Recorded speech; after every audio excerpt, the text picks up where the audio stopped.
War is a Racket by Smedley Butler. Chapter 4. How to Smash This Racket. Well, it's a racket, all right. A few profit and the many pay. But there is a way to stop it. You can't end it by disarmament conferences. You can't eliminate it by peace parleys at Geneva.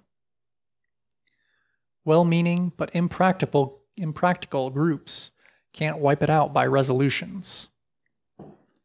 It can be smashed effectively only by taking the profit out of war. The only way to smash this racket is to conscript capital and industry and labor before the nation's manhood can be conscripted. 1 month before the government can conscript the young men of the nation, it must conscript capital and industry and labor. Let the officers and the directors and the high-powered executives of our armament factories, and our munitions makers, and our shipbuilders, and our airplane builders, and the manufacturers of all the other things that provide profit in wartime as well, and the bankers and speculators be conscripted to get $30 a month, the same wage as the lads in the trenches get. Let the workers in these plants get the same wages, all the workers, all presidents, all executives, all directors, all managers, all bankers, yes, and all generals and all admirals and all officers and all politicians and all government office holders. Everyone in the nation be restricted to a total monthly income not to exceed that paid to the soldier in the trenches. Let all these kings and tycoons and masters of business, and all those workers in industry, and all our senators and governors and majors pay half of their monthly $30 wage to their families, and pay war risk insurance and buy Liberty bonds. Why shouldn't they? They aren't running any risk of being killed, or of having their bodies mangled or their minds shattered. They aren't sleeping in muddy trenches. They aren't hungry. The soldiers are. Give capital and industry and labor 30 days to think it over, and you will find by that time there will be no war. That will smash the war racket. That and nothing else. Maybe I'm a little too optimistic. Capital still has some say. So capital won't permit the taking of the profit out of the war until the people, those who do the suffering and still pay the price, make up their minds that those they elect to office shall do their bidding, and not that of the profiteers.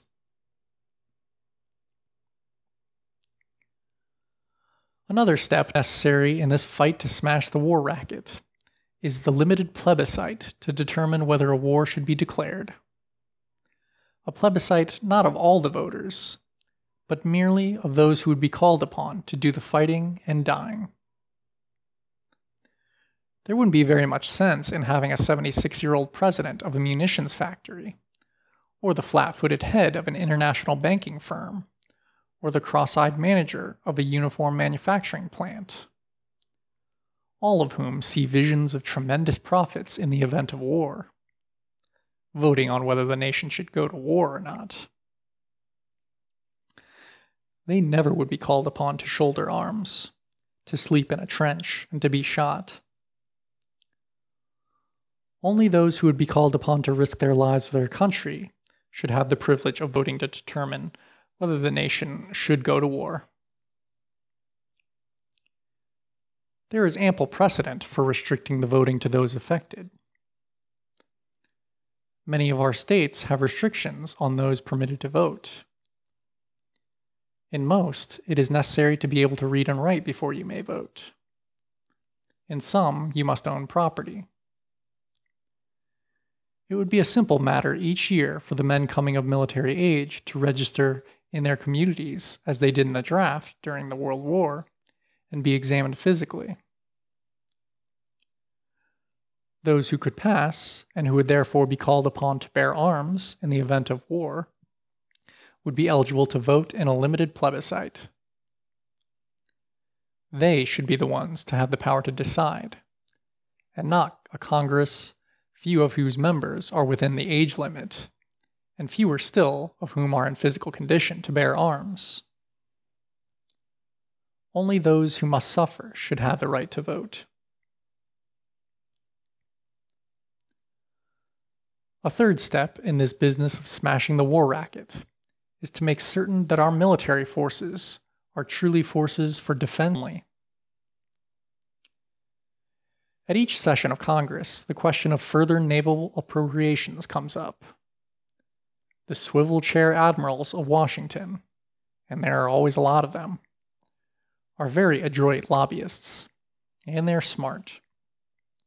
They don't shout that we need a lot of battleships to war on this nation or that nation.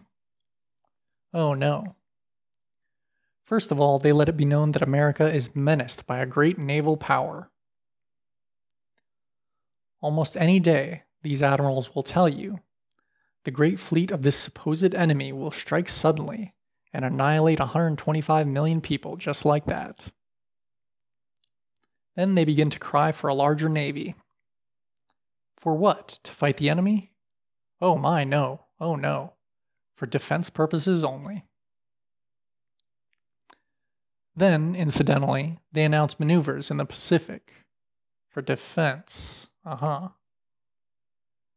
Pacific is a great big ocean. We have a tremendous coastline on the Pacific. Will the maneuvers be outside of the coast 200 or 300 miles? Oh no. The maneuvers will be 2,000, yes, perhaps even 3,500 miles off the coast. The Japanese, a proud people, of course will be pleased beyond expression to see the United States fleet so close to Nippon's shores. Even as pleased as would be the residents of California, were they to dimly discern through the morning mist the Japanese fleet playing at war games off Los Angeles. The ships of our Navy, it can be seen, should be specifically limited by law to within 200 miles of our coastline. Had that been the law in 1898, the Maine would never have gone up to Havana Harbor. She never would have been blown up. There would have been no war with Spain, with its attendant loss of life. 200 miles is ample, in the opinion of experts, for defense purposes. Our nation cannot start an offensive war if its ships can't go further than 200 miles off the coastline.